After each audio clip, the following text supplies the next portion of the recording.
Welcome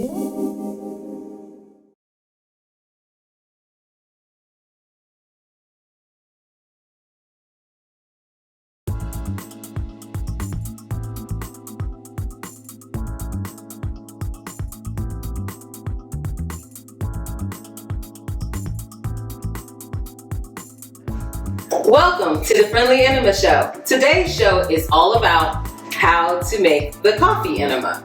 We've been talking about it. We figured it's time to show you. So let me first start with the ingredients you'll need. You want to have a gallon of distilled water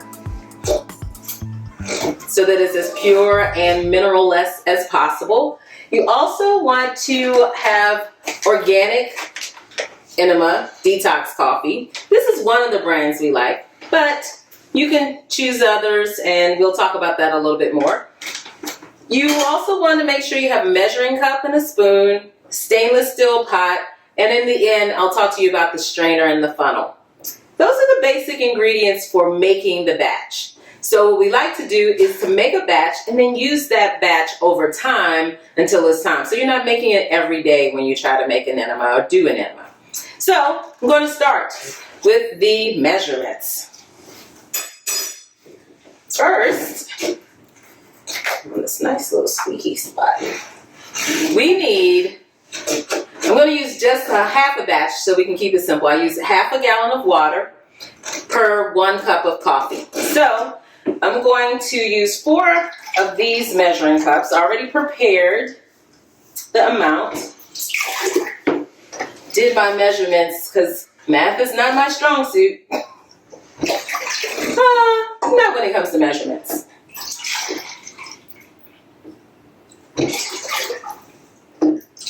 So I have 4 of these, and this should give me approximately 3 enemas worth over the course of the week.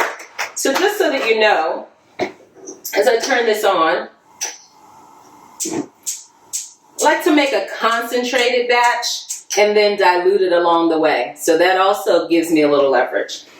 All right.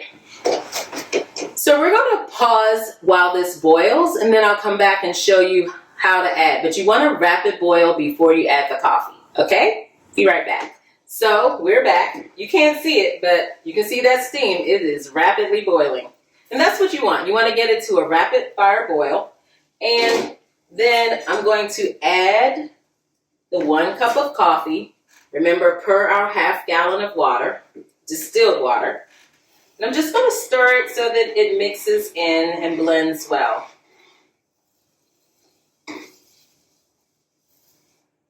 Okay. Now it's calmed down a little. And I'm going to allow it to continue to, I'm going to turn it down just a tad to about a medium level flame. And I'm going to let it continue to cook for 3 minutes uncovered. So I have my timer here, starting the 3-minute timer. This uncovered piece allows some of the palmitic acid to escape, and that's important to have in the coffee. We can talk about the details of that later, and some of the parts of it that you don't want to remain to boil off.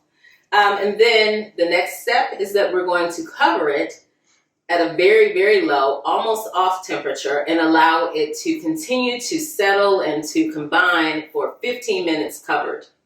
But before we start that part, and while we do this 3-minute break, I want to show you what the final product will look like. And so as you can see, this isn't your typical coffee that you go to get in the morning. I won't endorse any particular company right now, but it's more of a golden yellowish brown, and this is more of the color that you get when you use some of the organic air roasted coffees that are made specifically for organic detox and coffee enemas. So this is a concentrated version, what we're making, of the final product. And as you can see, I keep it in some old glass milk, not old, glass milk bottles. They're new for me, but they're old in terms of how they used to be used.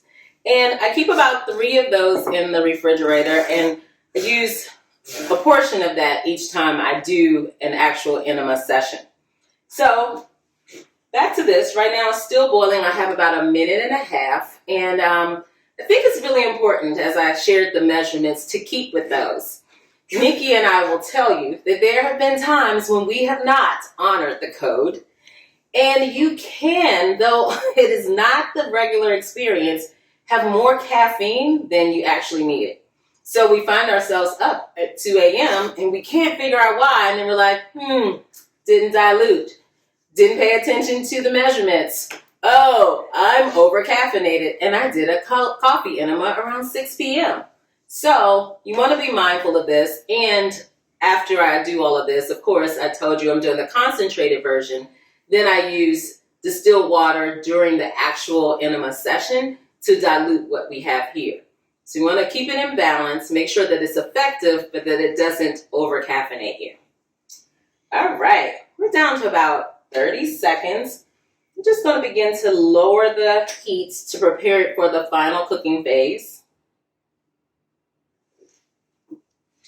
Also, you may have noticed that I have another pot here on the stove. When I got it during the break while we were boiling. This will allow me to strain and pour off this coffee to get the grains, the granules, all of those pieces out so that you actually have like a pure fluid flow of coffee when you're ready to store it. Now we're back. Our 3 minutes have ended and it's time for the covered portion of this cooking process.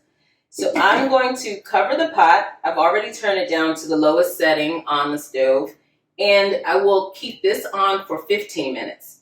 So again, it's 3 minutes uncovered at a medium-low temperature, and then at the lowest temperature, you are putting the top on and cooking it for 15 minutes. We'll be back in 15. Welcome back. We're done with the cooking process. I'm going to turn off the heat completely and allow it to aerate a little. So typically I allow it to cool just a little more as before I do the draining process, but I'm going to make an attempt today and hopefully not burn myself. Before I do, however, I did want to make sure I acknowledge the importance of stainless steel elements, both the pots in particular and even the spoon I use, the strainer, all of these things, and the glass, which is how I store the product, is because they are BPA friendly and also because they are chemical free. So it helps to maintain the clarity, the purity of the coffee that we're cooking. Just want to make sure and make note of that. So as you can see, I have another stainless steel pot, and I have a set of these. I have a larger strainer like this and a smaller one, but today we're going to use the medium-sized one. And I typically just set that on the pot, and then I'm going to take this pot and pour off through there, and I'm going to show you what remains.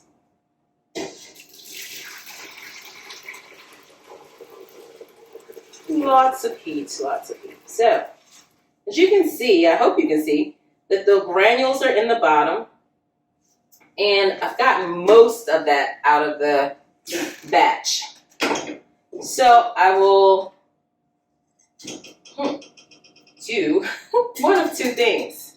I'll do this a couple of times. The pour off, I'm not going to do it here because you don't need to see the entire process, but it takes about 2 to 3 times of this. I will empty these, put them in the trash, and then do another pour off to make sure that I get as many of the granules and the more concentrated components out of the coffee so that it is clear and clean and pure looking, almost like water, in terms of the clarity. Because it's important because you're going to insert this in your rectum, and because you don't want the tube that carries it to get clogged when you're in the process of doing your coffee enema, right? So this is how you cook, and this is the first step of the straining process. Then you'll just take a funnel and a strainer and pour the final product into a glass container or stainless steel container if you have something of that sort. Ceramic can work as well, but you definitely don't want to do plastic.